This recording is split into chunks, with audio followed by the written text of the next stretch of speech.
Imagine a city so powerful that every road on Earth led directly to it, a city whose laws still govern modern nations today, a city whose language became the foundation of English, Spanish, French, Italian, and Portuguese, a city that started with nothing, literally nothing, just 7 small hills, a handful of shepherds, and a legend about 2 brothers raised by a wolf. And from those 7 hills, they built the greatest empire the ancient world had ever seen. They conquered everything from the cold forests of Britain to the burning deserts of North Africa. From the Atlantic Ocean in the west to the rivers of Mesopotamia in the east. At its peak, 1 in 4 human beings alive on Earth lived under Roman rule. Their army was unstoppable. Their engineers were centuries ahead of their time. Their political system became the blueprint for almost every modern government on Earth, including the United States of America. But empires rise and empires fall, and the fall of Rome was so catastrophic, so dramatic, so heartbreaking that historians argue about its causes. Even today, wee-bit years late, this is the complete story of Rome, from 2 brothers fighting over 7 hills to the most powerful empire, in human history, to one of the most spectacular collapses ever recorded. Sit down, because this story has everything: the legend, wolves, brothers, and murder. Every great story needs a beginning, and Rome's beginning is one of the most dramatic origin stories in all of history. According to Roman legend, it started with twin brothers Romulus and Remus, sons of the war god Mars himself. As infants, they were thrown into the Tiber River by a jealous king who feared they would one day overthrow him. But instead of drowning, the babies washed ashore. And here is where the story becomes extraordinary.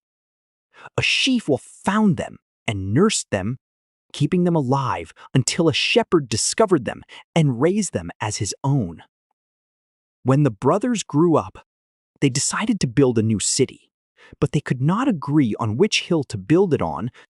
The argument turned violent. Romulus killed Remus, and on the hill of his choosing on April, Ursa E. Saint, Chibite Wusherson BC, Romulus founded a city and named it after himself.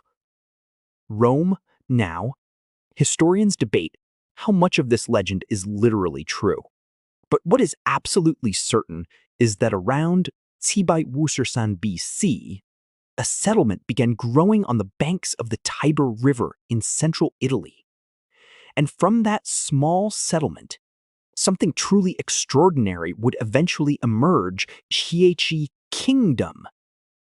7 kings and a revolution. Rome's earliest period was a monarchy ruled by kings.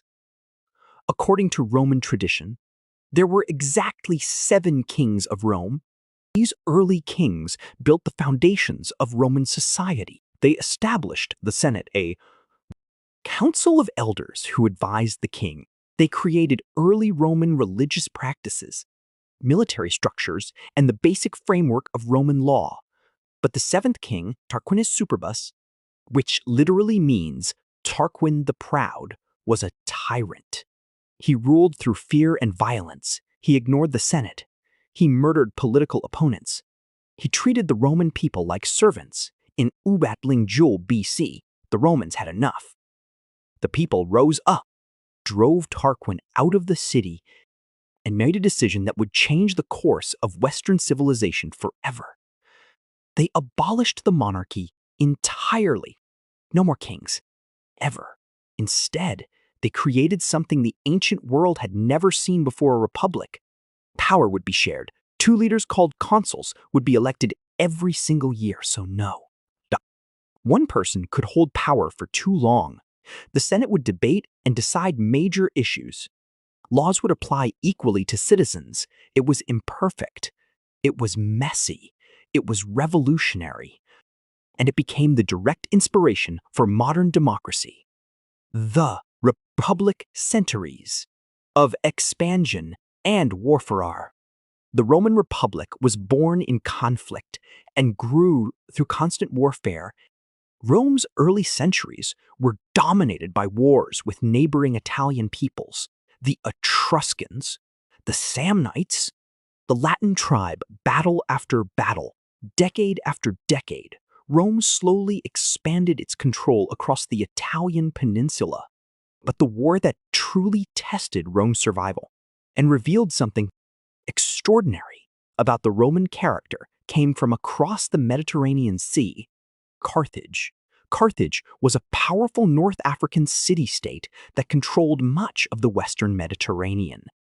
Rome and Carthage clashed in 3 devastating wars called the Punic Wars, spanning over 8 years. The Second Punic War nearly destroyed Rome entirely. A brilliant Carthaginian general named Hannibal Barca did something that seemed completely impossible. He marched his army, including war elephants, across the Alps mountain range in winter. At the Battle of Cannae in Urbeck-Isherloop BC, Hannibal surrounded and destroyed a Roman army of approximately Caesar's soldiers in a single afternoon. It remains one of the worst military defeats in Roman history. Rome was on the edge of collapse, but the Romans did something remarkable. They refused to surrender. They raised new armies. They changed their tactics.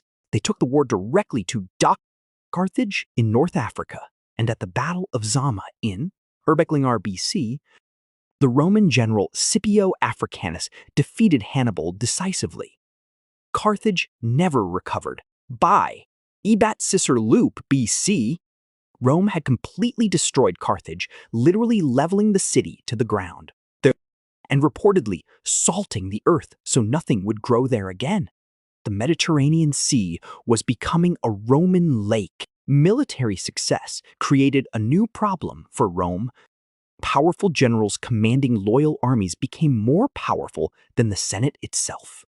The Republic, designed to prevent any one person from gaining too much power, began cracking under the weight of ambitious men. Marius, Sulla, Pompey, Crassus, general after general, accumulated enormous power, fought civil wars, and challenged the traditional Roman system. But none of them would change Rome as dramatically as one man, Julius Caesar. Caesar was a military genius of almost supernatural ability.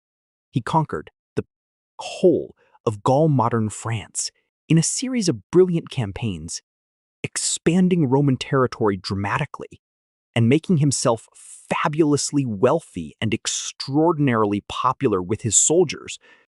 When the Senate ordered him to disband his army, Caesar made a decision that crossed the point of no return. He led his army across the Rubicon River, the legal boundary between his province and Italy, an act that was technically treason and meant instant civil war.